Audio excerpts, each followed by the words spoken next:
Hi, I'm Lieutenant Colonel Jeremy Hershfield. I am the Chief of the Core Laboratory here at Brooke Army Medical Center. I'm 71 Bravo biochemist. All right, so joining the AMED. So this is where I say as a biochemist in my diverse assignments, I have done AMED assignments sometimes. I've definitely done the AMED training requirements, but I've been both in and out of AMED units. So how is that different? Well, I'm in a hospital now, and in a sense, you can't get any more AMED than that. It's extremely rewarding to actually, finally, be directly involved in affecting an outcome. So we process and run samples upstairs, and the docs and the nurses, the providers need those results. Can't really get any more, so to speak, closer to the fight than that for a biochemist. Usually we're back a little bit in the research part, which is also rewarding. You can do more than just a PhD. You can train with industry, you can work with the FDA, and you can really get at it professionally that way. These are all AMED things because it supports the Department of the Army. You can get back in the drug labs as well, public health, so many other opportunities in the AMED. Leadership opportunities for biochemists, there are a few along the way. We don't usually command, but you can command, and you can actually command AMED units. So it's all there, and again, as a biochemist, you might find yourself outside of the AMED for a little bit, but that's fun too, and also rewarding. So my current role, the Chief of the Core Laboratory here at BAMC, we have the largest core laboratory of the Army. There are other med-cens, medical centers, but this laboratory in particular is the biggest. We have 4 sections. You have chemistry, you have hematology, you have the reference lab, and we have the only emergency department lab right here downstairs. So right there, that's professionally rewarding, just to say all of what I said. It's large, it's diverse.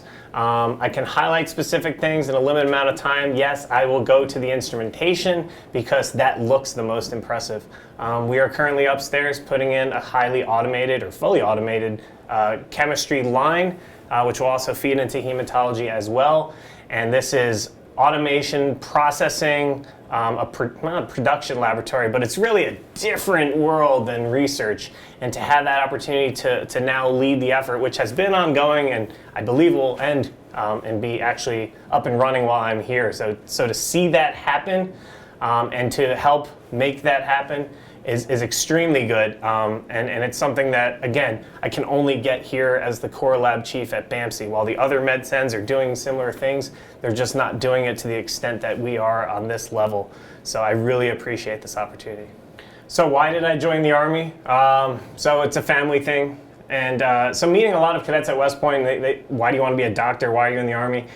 You'll find this is fairly common. Of course, it's not required. In my case, sure, my dad did this, I'm doing it. The notion of service is fairly strong. The notion of having ironically, a stable life, even though it's so dynamic, is also fairly strong.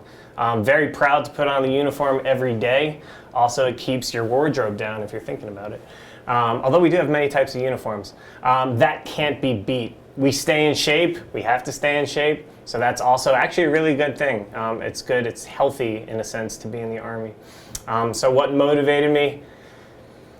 That's pretty much it, but professionally as a biochemist. So I was in school, 9/11, everyone has their 9/11 story from, I suppose, our generation.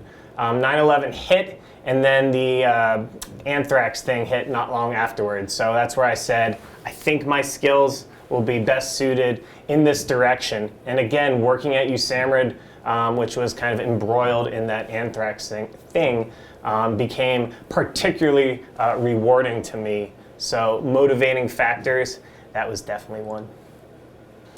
So if I could go back and change something or tell my younger self what to do differently. This is a very interesting question, not one that I'm greatly prepared for, because your career just happens, things unfold, and very early on people are like, do what you're told to do your assignment, do it well, and you'll progress. So what would I tell myself? Be flexible, be prepared for anything. I would put in a plug for paying slightly more attention to the physical fitness aspect. Maybe snag a deployment, and that's a weird phrase to use, but we as an Army deployed a lot when I was first starting out. And as a biochemist, we didn't have many opportunities, and so I sort of let that one go. I'm like, I don't need to be doing this, let me do my job. And when the time came, hey, sir, I think you're up for deployment. I have a medical condition, and I no longer could deploy. So that's one thing. I kind of wish I had done that early on. That seems to be very good professionally. Missed that part of the Army. Other than that, I think it's been pretty good. So I'm almost at 14 years on active duty. So why am I still doing this?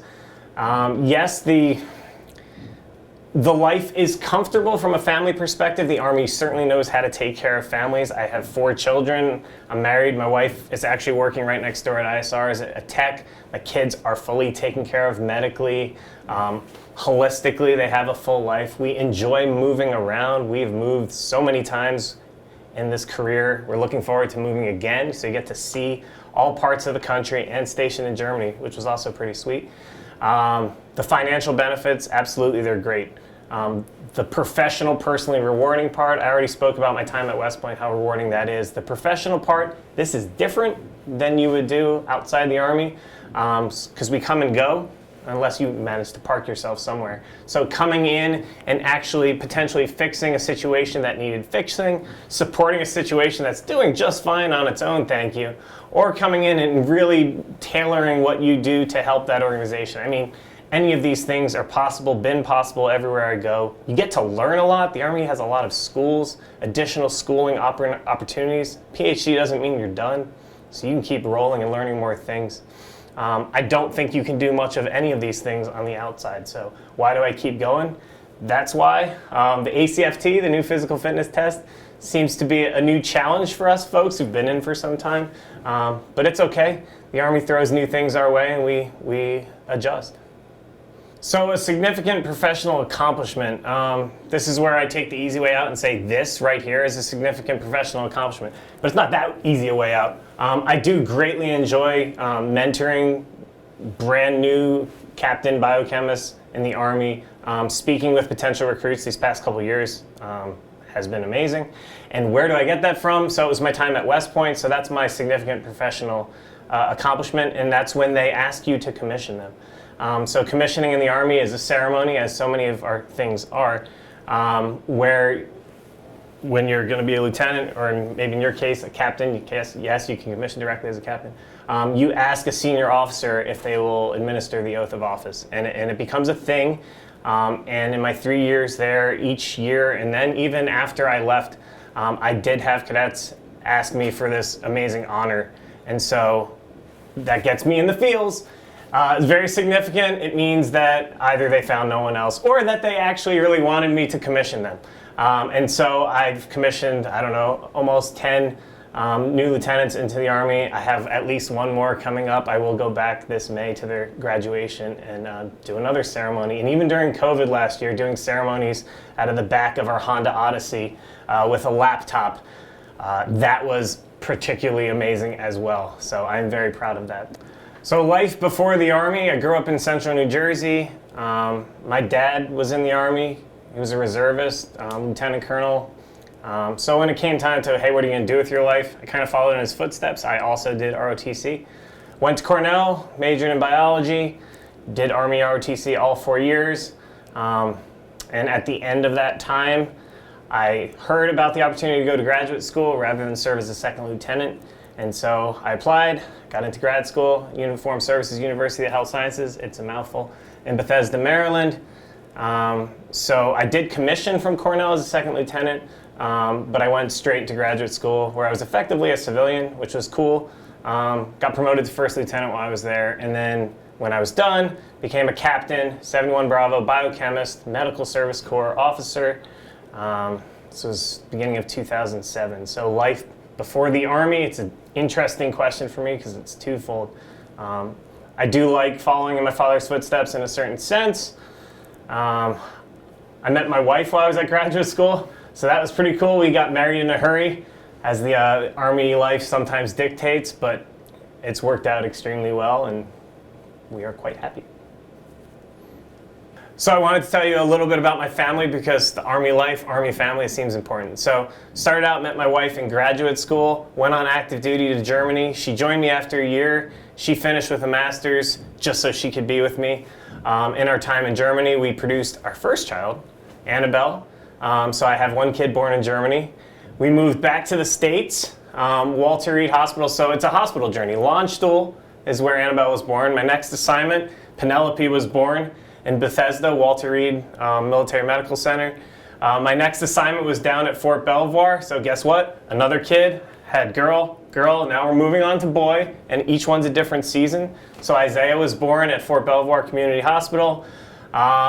Didn't have a kid when I went to CGSC at Fort Leavenworth, but we made a kid. And so our fourth and final kid, Nathaniel, was born at Keller Army Community Hospital at West Point. And so that's 4 kids in 4 different seasons, girl, boy, and we're done.